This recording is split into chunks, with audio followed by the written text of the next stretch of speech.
Bapak dan Ibu sekalian yang dirahmati Allah Subhanahu wa taala, bersama-sama kita lihat iktikaf pada malam hari ini. Bahasa Imam Syafi'i biasa kita kenal ada lafaz nawaitul i'tikafa fi hadzal masjid lillahi ta'ala. Apa fungsinya ini iktikaf? Fungsinya ini iktikaf insyaallah mulai detik ini sampai nanti menjelang Isya kita dicatat orang yang sementara ibadah di sisi Allah. Inilah kata Rasulullah SAW dalam hadis yang sahih, waqtazirus salat ba'da salat. Jadi ila salat, menunggu waktu salat kepada salat yang berikutnya. Itu salah satu amalan yang paling berat. Ada 3 amalan yang paling berat kata Rasul dalam hadis Sahih Bukhari Muslim. Salah satunya adalah duduk menunggu salat kepada salat berikutnya. Termasuk yang kita buat pada malam hari ini, dari salat Isya kita menunggu dari salat maghrib kita menunggu ke salat Isya. Insyaallah Allah catat dengan ibadah yang sangat besar. Ditambah lagi kita duduk dalam halaqah ilmu, maka apa kata Ibnu Umar radhiyallahu anhu bahwa duduknya orang di halaqah fikih khairul ibadah sittina sanatan. Duduk di majelis ilmu fikih itu lebih baik daripada ibadah 60 tahun yang kita kerjakan. Insyaallah semua pahala-pahala ini mampu kita dapatkan. Amin. Saudara yang berbahagia yang dirahmati Allah Subhanahu wa taala, bersyukur kita pada malam hari ini kita sudah sampai di malam pertama dari bulan Muharram 1444 Hijriah. Dalam arti kata 43 ke 44 bertambah 1 tahun. Bertambah 1 tahun adalah angkanya. Jadi angkanya 43 bertambah 1 jadi 44. Tetapi pada hakikatnya umur kita berkurang jatahnya. Nah, jadi pada hakikatnya umur kita itu berkurang jatahnya. Jadi saudaraku yang dirahmati Allah, Muharram ini ketika belum datang Islam ini tidak dikenal. Muharram ini sama sekali tidak dikenal. Jadi yang ada tetap 12 bulan, tapi Muharram ini tidak ada. Makanya sehingga dalam hadis-hadis sahih satu-satunya bulan yang dikatakan syahrullah itu hanya Muharram. Sehingga Imam Nawawi mengatakan, kenapa bulan Muharram ini satu-satunya bulan yang dinamakan syahrullah, bulannya Allah. Kenapa? Karena Muharram ini di zaman jahiliyah sebelum datang Rasul ini tidak ada. Tetap dikenal 12 bulan, tetapi tidak ada namanya Muharram. Ramadan itu ada, Safar itu ada, Jumadil Awal, Jumadil Tsani, Rabiul Awal, Rabiul Tsani, Zulqa'dah, Zulhijjah itu sudah ada. Tetapi Muharram ini belum ada. Nanti datangnya Rasulullah Sallallahu Alaihi Wasallam baru ada namanya Muharram. Tetap jumlahnya 12. Dulu 12 jumlahnya. Bulan pertama namanya Syafar Awal. Nah ini saya mudah-mudahan kita semua jangan hanya Januari sampai Desember dan dihafal. Jadi jangan. Jadi yang pertama dulu sebelum datang Rasul dikenal dengan Syafar Awal, baru Syafar Tsani, baru Rabiul Awal, Rabiul Tsani, Jumadil Awal, Jumadil Tsani, baru Rajab, Sya'ban, Ramadan, kemudian Syawal, Zulqa'dah dan Zulhijjah, baru kembali Muharram. Tetap ada 12. Nah, tetapi 12 ini belum ada namanya Muharram. Setelah datang Rasulullah SAW, Rasul ganti ini Safar. Safar ini diganti Safar 1. Jadi Safar 1 diganti jadi Muharram. Jadi lengkap tetap 12. Jadi tetap jumlahnya 12. Inna iddata syuhuri indallah 12 syahran. Kata Allah dalam Al-Quran bahwa Allah menciptakan bulan itu 12 jumlahnya. Maka Safar Awal diganti oleh Rasulullah Muhammad. Jadi wajib bagi kita kaum muslimin, khususnya kita punya generasi anak-anak, harus hafal ini bulan, jangan sampai tidak tahu. Jadi hafal bulannya, tahu juga melihatnya. Ini harus kita tahu. Saudi sana bagus, karena memang resmi pemerintahnya pakai bulan Hijriah. Jadi resmi pakai bulan Hijriah. Yang susahnya memang kita. Nah, jadi silahkan kita pakai Masehi kalau di rumah, tapi Hijriah ini harus ditahu, harus dihafal. Nah, saya curiga jangan kalau anak-anak kita ditanya sekarang, Januari sampai Desember, mungkin di luar kepala mereka hafal. Tapi kalau disuruh sampaikan 12 bulan Hijriah, saya curiga jangan-jangan sudah terputar-putar tidak dihafal lagi. Yang dikenal hanya Ramadan saja, karena di tos itu ada puasa. Nah, jangan-jangan hanya dikenal hanya Ramadan. Jadi ternyata ada 12. Inilah asal usulnya itu Muharram. Dalam hadis sahih dijelaskan begini.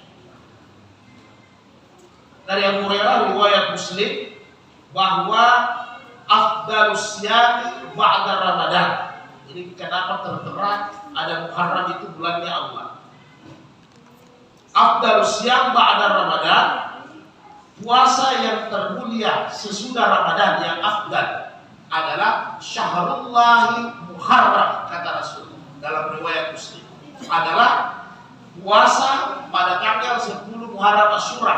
Itulah bulannya Allah. Inilah hadis yang paling kuat menegaskan bahwa Muharram itu satu-satunya yang disebut dengan Syahrullah, bulannya Allah. Karena Muharram inilah yang dirubah, yang diganti oleh Rasulullah SAW. Kemudian yang kedua kata Imam Nawawi, Muharram ini adalah awal dari penanggalan Hijriah. Jadi bulan yang paling pertama Hijriah dan penanggalan Hijriah adalah Muharram. Inilah kemudian Muharram. Kemudian saudaraku sekalian yang berbahagia, kemuliaan apa lagi yang bisa kita dapatkan di bulan Muharram? Secara histori, sejarah para anbiya sebelum Rasulullah, memang Muharram ini luar biasa. Keutamaannya luar biasa. Hampir semua para nabi ada hubungannya dengan bulan Muharram ini. Hampir semua para nabi. Kita kenal nenek moyang kita Adam alaihissalam. Adam alaihissalam ini dosanya hanya satu saja sebenarnya. Tidak banyak dosanya, hanya satu. Jadi ketika Adam diciptakan dalam hadis-hadis sahih, Adam merasa sunyi, tidak ada temannya. Ya begini juga kita bapak-bapak. Kalau ibu-ibu kita di rumah tidak ada, begitulah keadaannya Adam. Karena kita rasakan walaupun sudah berumah tangga 20 tahun ini, saya 20 tahun. Tapi sekarang kalau tidak ada perempuan di rumah, pusing kita seperti mati lampu suasana. Seperti mati lampu. Tapi ada juga bapak-bapak yang suka kalau tidak ada ibu-ibu di rumah. Ada juga. Nah, karena biasanya kalau ada ibu-ibu terlalu banyak kontrolnya. Tapi sabar kita cinta di itu, makanya dia kontrol terus. Banyak teman-teman biasa begitu. Nada deringnya dirubah, ditahu itu kalau nada dering istrinya yang panggil. Apalagi kalau sejam 10 malam. Begitulah keadaannya Adam, sunyi. Sehingga dia minta kepada Allah, ya Allah namanya di sorga, saya sunyi. Maka Allah ciptakan Hawa, pendampingnya. Ketika Allah ciptakan Hawa dalam hadis sahih, maka Allah katakan kepada Adam, semua boleh ente punyai dalam surga ini. Bahkan apa yang tidak ada ente minta, pasti dikabulkan. Saya kabulkan. Karena ini surga. Surga itu artinya lengkap. Tidak ada yang kurang. Kecuali satu ada. Nah, kita semua sudah tahu itu bahuli. Ya Allah gelatakan bahasa sejarah. Jadi jangan dekati. Ternyata kita punya Adam yang namanya sifatnya setan. Sebenarnya sama-sama di surga dengan setan. Kita itu bertetangga.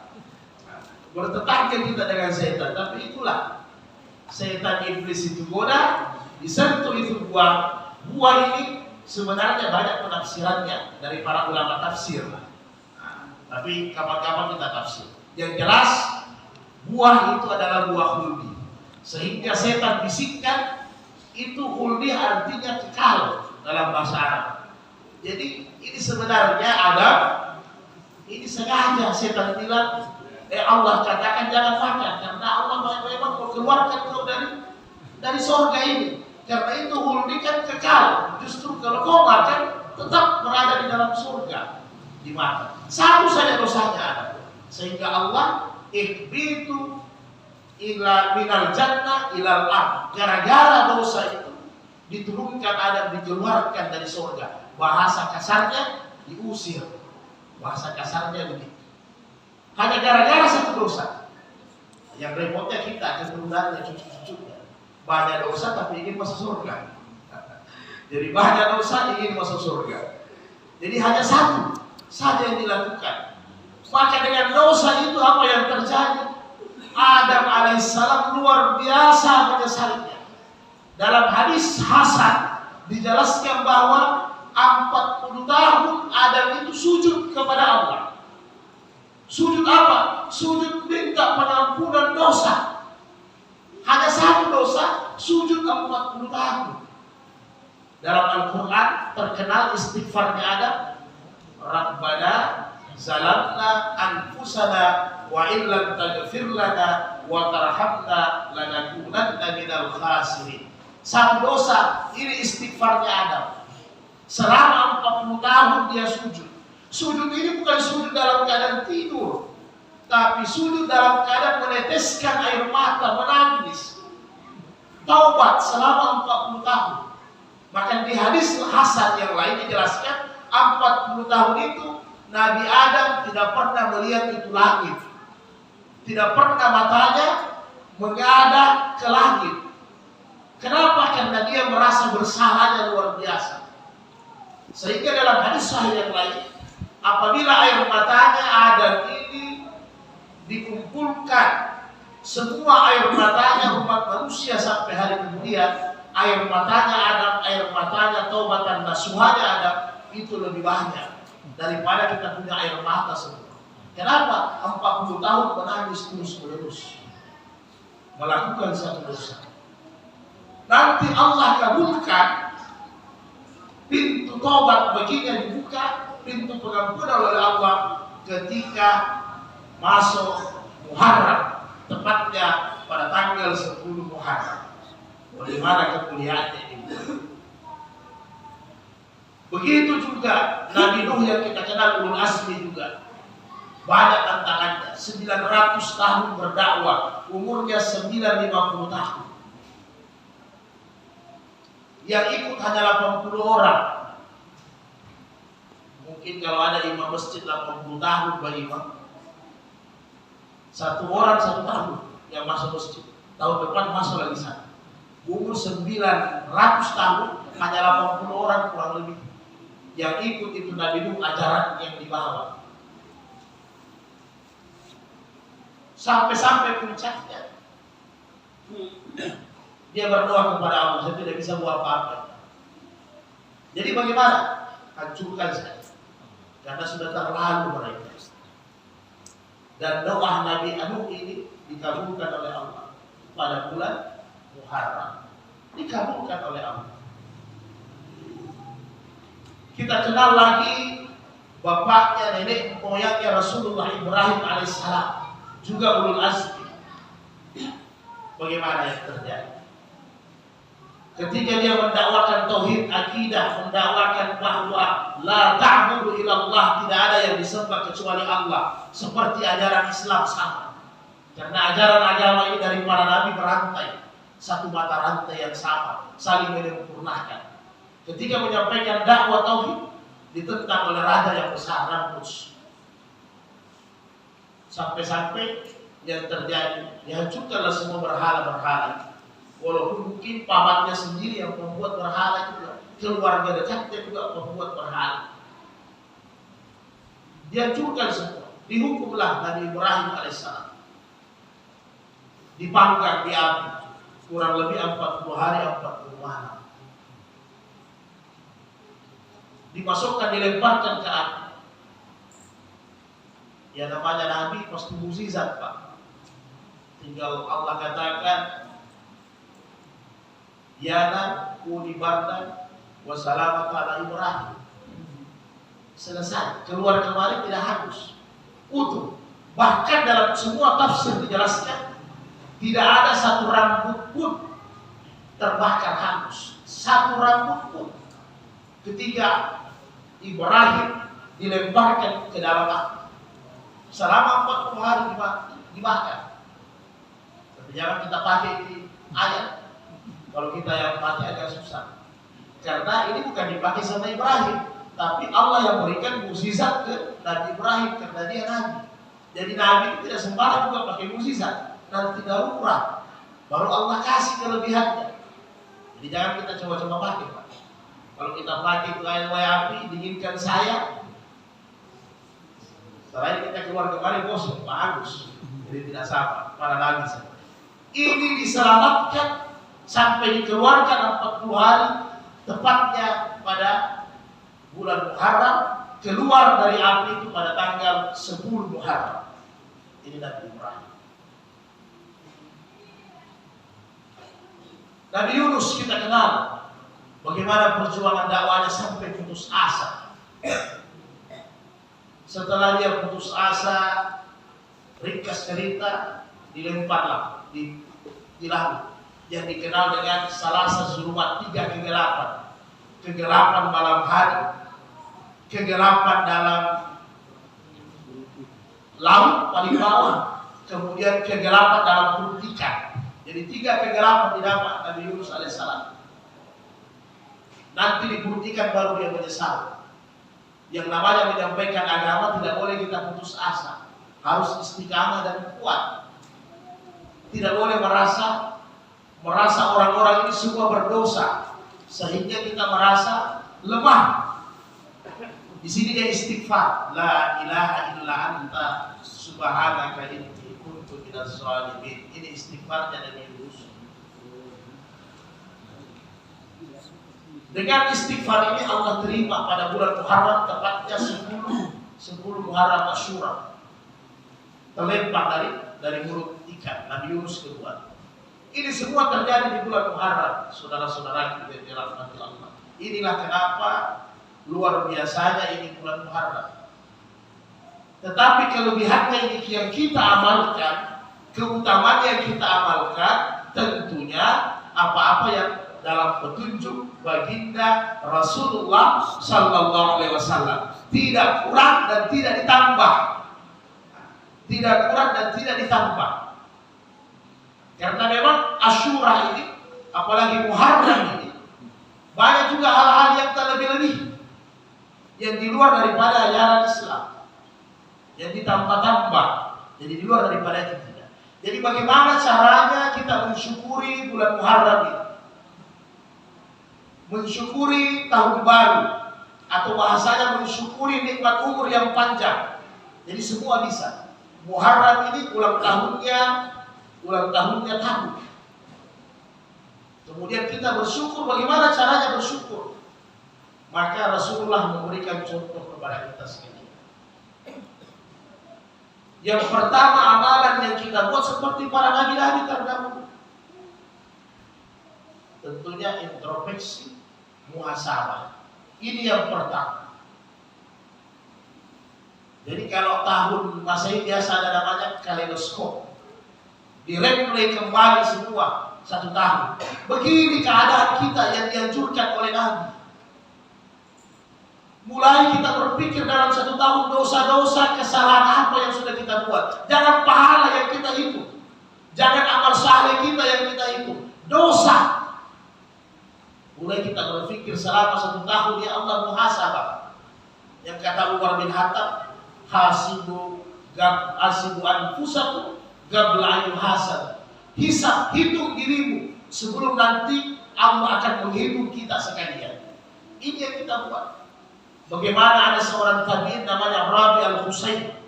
Rabi al-Husayn ini, tapi Nabi tidak suruh begini kita, tapi inilah caranya dia. Di dalam rumahnya digali kuburan. Dalam rumahnya Rabi ini dia gali kuburan. Jadi setiap sebelum tidur, sebelum dia masuk dalam lubang kubur yang ada di dalam rumahnya, tidak ada yang tahu. Nanti sudah meninggal baru ditahu amalan. Ini tadi muridnya Ibnu Mas'ud, muridnya Abdullah Ibnu Mas'ud. Tabi'in. Jadi setiap hari sebelum tidur dia masuk di lubang kubur. Yang ada di dalam rumahnya dia bermuhasabah. Dia hitung-hitung mulai dari bangun tidur sampai mau tidur kembali, berapa dosa yang saya buat, yang saya lakukan. Ini contoh tadi luar biasa. Kita tidak perlu gali kubur di rumah, Pak, untuk ini, tapi minimal ada waktu kita untuk muhasabah diri kita. Imam Syafi'i ada celengannya. Imam Syafi'i itu ada celengannya. Celengannya dua. Itu ajaran dari ibunya Muhammad Idris Asy-Syafi'i. Celengannya dua itu. Kalau dia ada lakukan amal saleh, dia masukkan di celengan amal saleh. Kalau dia lakukan ada dosa, teringat saya tadi dosa, maka dia ambil batu, dia masukkan dalam celengannya lagi, ya. Celengan tertulis dosa. Setiap mau tidur, ini Imam Syafi'i diambil ini dua celengan. Dia hitung ini batu-batu jumlahnya.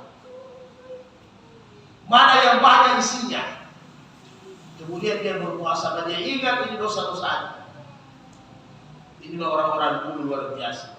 Kalau kita pasti celengan banyak. Apalagi ibu-ibu celengannya pasti banyak itu. Apalagi kalau mau tanggal muda, uang piknik, uang kesehatan, uang pendidikan ditaruh di amplop masing-masing. Tapi orang-orang dulu dosanya yang dihitung-hitung dosanya. Maka muhasabah. Inilah amalan yang pertama kita buat di tahun baru. Ini awal sudah boleh. Sehingga Nabi sebenarnya bukan hanya tiap tahun, tiap malam ajaran Rasulullah. Jangan kalian tidur dalam hadis-hadis sahih Bukhari Muslim. Jangan kalian tidur kalau belum khatam Quran, kata Nabi. Jangan kalian tidur kalau belum minta maaf kepada seluruh manusia. Jangan kalian tidur kalau belum berwudu. Ini fungsinya apa? Maksudnya adalah jangan kalian tidur kalau belum kalian bermuhasabah diri kalian. Karena ketika kita membacakan khatam Quran, minimal gul, 3 gul, kemudian kita minta maaf atas segala dosa kita minimal, Allahumma ghafir lil mu'minina wal mu'minat wal muslimina wal muslimat. Ini introspeksi diri akan muncul. Rasa takut itu akan muncul. Sebenarnya ajaran Rasul tiap malam sebelum tidur hanya biasa, jangankan ini, kadang bismika Allahumma ahya wa amut sudah kita lupa kadang. Jangankan bismika ahya wa amut, kadang syahadat saja sudah lupa kita syahadat. Jadi minimal para ulama kita menjelaskan, kalau sudah lupa semua ini hatam Quran apa, sudah memang keadaannya capek. Orang Arab bilang ta'ban ini loyo, capek kerja, minimal sebelum tidur ucapkan syahadat. Jangan sampai lupa itu. Supaya ketika tidak bangun-bangun lagi, umpamanya alhamdulillah kita syahid. Jadi introspeksi diri yang pertama. Yang kedua di bulan Muharram ini. Yang kedua tentunya istighfar. Kalau kita buat muhasabah, pasti istighfar itu akan muncul dengan sendirinya. Rasa penyesalan. Qul ya ibadiyalladzina asrafu ala anfusahum la taqnatu min rahmatillah innallaha yaghfiru dzunuba jami'a innahu huwal ghafurur rahim. Wahai hamba-hamba yang banyak buat dosa dan kesalahan, hamba yang banyak melampaui batas, la taqnatu min rahmatillah, kata Allah, jangan takut dari rahmat Allah. Jadi dosanya rahmat Allah luas. Dalam hadis qudsi, wahai hambaku, dosamu banyak, tetapi pengampunanku lebih banyak dari dosa. Wahai hamba, dosamu setinggi gunung, tetapi pengampunanku, kasih sayangku melebihi daripada banyaknya gunung. Maka ketika engkau wahai hambaku berdoa meminta ampun istighfar, ghafartu laka, aku ampuni dosamu kalau engkau meminta ampun kepada aku. Jadi di bulan Muharram ini banyak-banyak kita istighfar. Biasa terbalik. Kalau ada tahun baru Masehi, banyak yang bergembira. Bergembira perlu, karena umur dikasih panjang. Tetapi harus ada timbal baliknya, umur panjang berarti dosa harus kurang. amal saleh harus banyak. Bolehkah kita bergembira di bulan Muharram ini? Boleh, kata para ulama. Ulama kontemporer telah memberi fatwa. Boleh bergembira apa? Sebagai syiar agama. Tetapi ingat, jangan lupa banyak-banyak beristighfar kepada Allah. Sebagaimana cerita para nabi-nabi terdahulu, dari Nabi Adam ada berapa yang telah kita sampaikan. Mereka diterima doanya, mereka diampuni dosanya. Nabi Adam diterima doanya, Nabi Ibrahim, semua para nabi diampuni dosanya. Nabi Yunus di bulan Muharram. Maka kita gunakan momentum itu. Berarti Muharram ini adalah bulan yang mana terbuka lebar-lebar. Artinya setiap hari pasti Allah membuka pengampunannya. Tetapi insya Allah di bulan Muharram ini begitu banyak lagi rahmat Allah berlipat-lipat akan dibuka kepada kita sekalian kalau kita minta ampun atas segala dosa-dosa yang kita lakukan. Itu yang kedua. Jadi jangan sampai kita lupa. Istighfar yang paling pendek, jangan sampai kita lupa. Jadi Astaghfirullahalazim itu sudah paling minimal. Astaghfirullahalazim. Allahumma ghafirli boleh. Allahumma ghafirli. Allahumma ghafirli. Atau ada juga inni zalamtu nafsi faghfirli. Ya Allah, saya banyak menzalimi diri saya, faghfirli. Atau la ilaha anta subhanaka inni kuntu minaz zalimin. Itu istighfar semua. Rabbana zalamna anfusana, itu istighfar semua. Dan Rasulullah membolehkan, bahkan mensunnah kita memakai istighfar para nabi-nabi alaihissalam. Dan Nabi juga Rasulullah memakai istighfar para nabi-nabi terdahulu. Jadi jangan sampai kita lupa. Jadi balas astagfirullah. Jangan lagi kita istighfar, kita istighfar astagfirullah. Dan ada juga baca basmalah padahal bismillah. Jadi jangan lupa kita istighfar. Istighfar paling pendek astaghfirullahalazim. Astaghfirullahalazim. Bahkan kata Rasulullah, saya setiap hari di kullayo minta ampun wa atubu ilaih atas dosa saya kurang lebih sab'una marrah. Dalam hadis Sahih Muslim 70 kali. Bahkan di hadis Sahih yang lain mi'ata marrah, 100 kali. Jadi minimal setiap hari 70 kali harus kita istighfar. Orang yang sembahyang 5 waktu sudah saya yakin pasti lebih 70 kali setiap hari. Karena setiap habis salat sudah banyak istighfar kita pasti.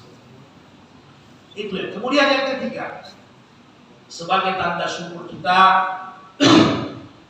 maka kata Nabi dalam hadis-hadis sahihnya yang sudah saya bacakan juga tadi, afdalus siyam ba'da Ramadan syahrul muharram. Puasa yang paling tinggi pahalanya sesudah Ramadan, yang paling afdal utama adalah puasa Muharram. Silakan berpuasa Muharram sebagai tanda syukur kita kepada Allah Subhanahu wa taala. Kenapa puasa Muharram lebih tinggi dari puasa-puasa yang lain?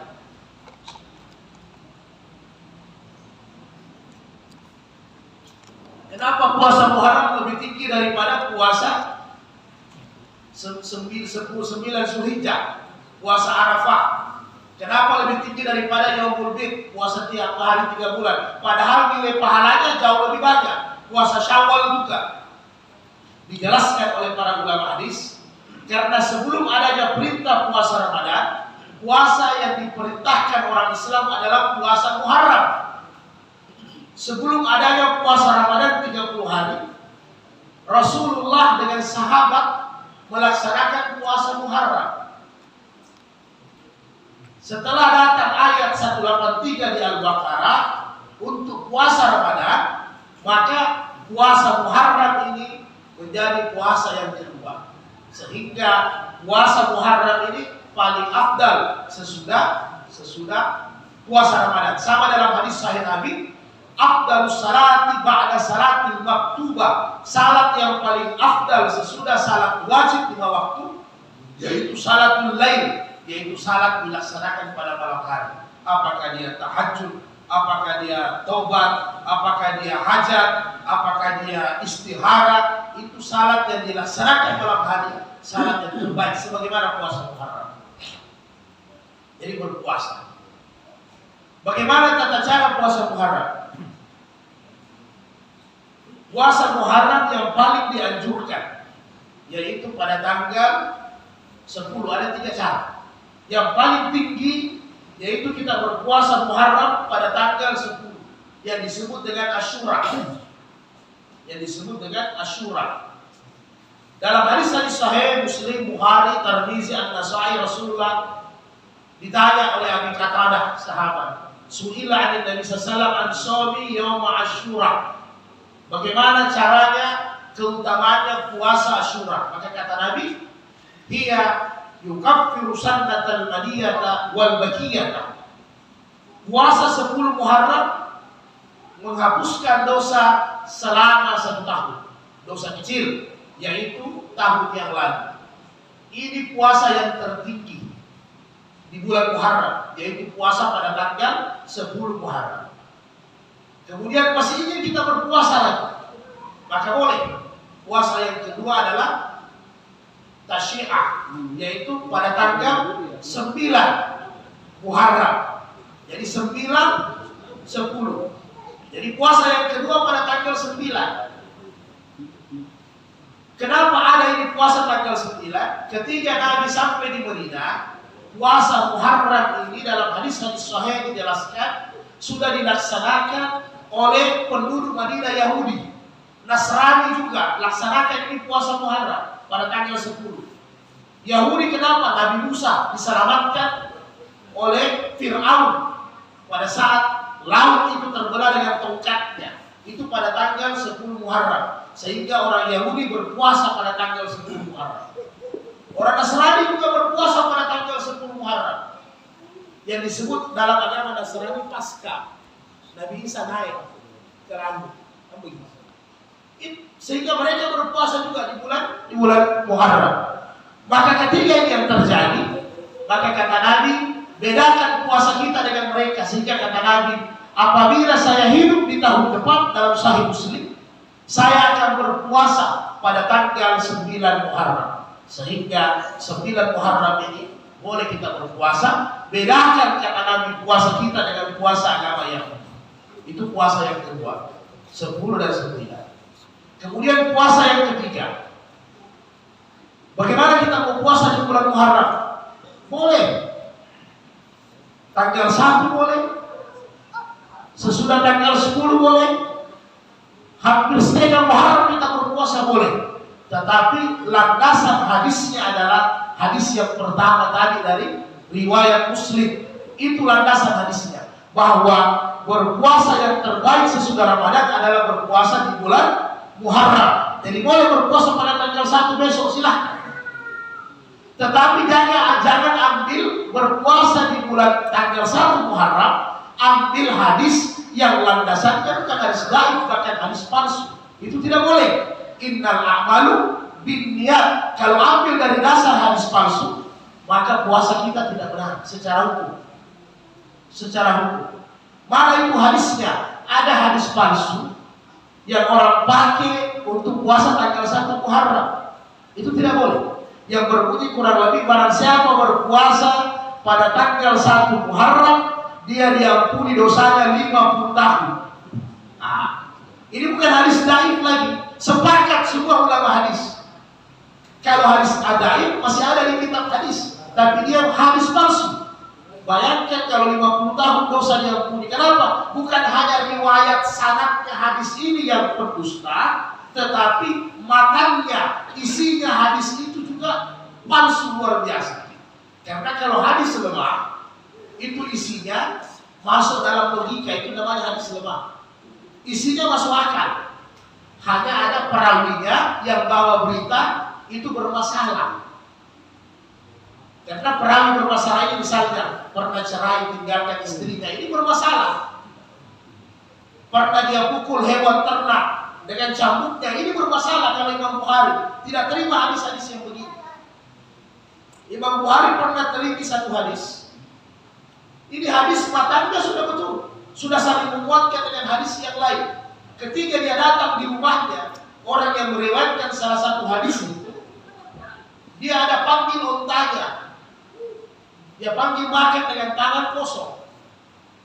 Artinya apa? Dia dusta dengan binatang. Ya kalau kita sekarang mungkin bukan onta, ayam. Kur, tapi tidak ada yang dijagung. Imam Bukhari lihat ini, Imam Bukhari langsung coret itu hadis, tidak dia masukkan dalam hadis. Karena apa? Bukan matanya yang bermasalah, periwayatnya ada dusta. Begitu juga ada satu hadis sampai ke Damaskus, sahabat meneliti itu hadis, tiba-tiba pernah terdengar tetangganya bahwa dia pernah menampar istrinya di wajah. Maka dicoret itu hadis, tidak jadi. Berarti ini orang tidak bisa dipercaya. Karena Nabi sampaikan, la tadrak wajha, jangan memukul di muka. Berarti dia sudah melanggar. Inilah hebatnya orang-orang ahli hadis itu meneliti itu luar biasa. Jadi ini matanya yang bermasalah, isinya saja bermasalah. 50 tahun dosa diampuni. Bayangkan kalau 50 tahun dosa diampuni, puasa 1 Muharram saja. Sudah tidak usah ibadah lagi 50 tahun. Dan ini tidak masuk di akal. Dan memang ini hadis palsu. Jadi kalau kita berpuasa 1 Muharram, pakai landasan ini hadis, secara hukum tidak boleh. Tapi kalau berpuasa besok tanggal 1 Muharram, kita pakai landasan hadis yang sahih, itu boleh. Jadi boleh. Jadi dalam ilmu hadis, ilmu hukum itu, biar sama gerakannya, tapi niatnya yang beda. Itu bahaya. Ada orang memberi makanan kepada tetangganya untuk kasih makan jin, untuk bersedekah sama jin. Sama-sama memberi makanan. Yang satu bersedekah, memang diperintahkan bersedekah. Ini sama amalannya memberi, tetapi niatnya berbeda. Begitu dalam ilmu hukum. Jadi tak berpuasa pada tanggal 1 Muharram itu boleh harus dengan landasan hadis yang kuat. Tidak boleh landasan hadis yang palsu. Memang ada sebagian yang mengatakan tidak boleh berpuasa tanggal 1 Muharram. Ada betulnya. Karena jangan berlandaskan kepada hadis-hadis yang palsu. Jadi kalau besok mau berpuasa Bapak, silahkan. Nah, jadi berpuasa sebagai tanda syukur itu yang kita lakukan di bulan Muharram. Kemudian sedikit lagi. Sebagai tanda syukur ada yang lain, boleh. Mulai dari Muharram ini, uang belanja istri sebagai tanda syukur umur panjang. Uang belanja istri 1 bulan atau per hari dinaikkan. Boleh, itu lebih bagus. Disunnahkan. Kalau rezeki lagi macet-macet tahun ini, bapak-bapak kasih tahu istrinya pagi, Bu, tahun ini biasanya tiap bulan uang belanja ibu 4 juta, saya naikkan 5 juta tahun ini. Jadi di bulan Muharram boleh kita boros, bergembira, bersedekah banyak-banyak di bulan Muharram itu. Kenapa? Jadi para ulama katakan bahwa bulan Muharram ini kesempatan orang yang sekikir-sekikir, makin kirigalah kalau orang beristillah. Nah, ini kesempatan keluarkan semua. Orang-orang tua kita dulu bukan tidak benar, hanya belum tahu yang tidak tepat. Biasanya kalau mau 1 Muharram, toko-toko plastik ramai. Jadi bukan salah total, tidak, belum tepat pemahamannya. Sehingga mereka belanja banyak-banyak. Supaya apa? Kalau belanja banyak-banyak, rezeki nanti di tahun depan banyak. Sebenarnya yang Nabi anjurkan, banyak-banyak bersedekah ini di bulan Muharram. Utamanya istri kita kasih senang. Istri kita kasih senang. Jadi kita punya introspeksi, kalau macet-macet rezeki, kalau pegawai mungkin rezekinya sudah stabil. Kalau ada pengumuman Menteri Keuangan naik lagi 10% kan begitu. Tapi yang lain-lainnya ada usaha-usaha lain, kalau memang mepet rezekinya bulan tahun ini, banyak-banyak bersedekah, banyak-banyak bersedekah.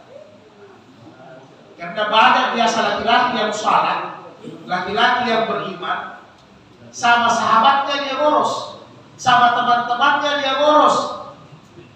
Tetapi ketika istrinya hanya minta jeruk sangkis 2 kilo, hanya minta apel, luar biasa kikirnya. Ini bahaya laki-laki. Padahal sama temannya minum kopi, jual kopi, pergi ke kafe, sebagainya, dia siap boros. Tapi sama keluarganya dia tidak siap. Maka di bulan Muharram ini boleh bergembira dengan keluarga. Tapi ingat, tetap introspeksi diri, istighfar, kalau bisa berpuasa di bulan Muharram ini, kemudian banyak bersedekah kita di bulan Muharram. Nah, itu yang kita harapkan bersama. Utamanya juga ibu-ibu. Jadi kalau ada simpanan sedikit kalau orang tua dulu di sarung-sarung batik atau ada simpanan di lemari, ini bulan Muharram, keluarkan, masak yang enak-enak. Kalau ada tetangga yang memang kasih sama tetangga, ini kesempatan. Sebagai tanda syukur kita bersedekah. Nah, jangan nanti juga terbalik di bulan Muharram kita bergembira, boleh sih boleh, tapi pasang lampu-lampu bergembira kemudian ada mau pawai, silahkan, itu syiar, tafadhal. Tapi ingat, yang paling utama ada manfaatnya untuk orang itu lebih bagus. Kalau ada kelebihan, sedekah, kesempatan bulan Muharram. Jadi kira-kira waktu sudah masuk, mungkin itu yang bisa kita bahas pada kali ini. Mudah-mudahan kita berharap di bulan Muharram ini, tahun baru ini, seterusnya nanti, kata Rasul dalam hadis-hadis sahih, laki-laki, orang yang sempurna laki-laki dan perempuan adalah tahun ini lebih baik daripada tahun kemarin. Jadi jangan tahun ini sama saja dengan tahun kemarin, itu orang yang rugi. Tetapi tahun kemarin lebih baik kata Nabi daripada tahun ini, itu yang celaka. Jadi 3 golongan manusia. Mudah-mudahan kita tahun yang lalu, tahun ini kita jauh lebih baik lagi. Itu yang kita harapkan bersama. Demikian Bapak dan Ibu-ibu sekalian yang dirahmati Allah Subhanahu wa taala. Mudah-mudahan Allah senantiasa memberikan kita umur yang panjang, memberikan kita pengampunan dan rahmat-Nya, dan yang lebih utama, semua musibah-musibah terhindar dari tempat kita. Itu yang kita harapkan. Rezeki kita Allah lebih luaskan, lebih kabulkan. Amin ya rabbal alamin. Subhanallah wa bihamdi, subhanallah wa bihamdika, asyhadu an la ilaha illa anta, nastaghfiruka wa natubu ilaik. Assalamualaikum warahmatullahi wabarakatuh.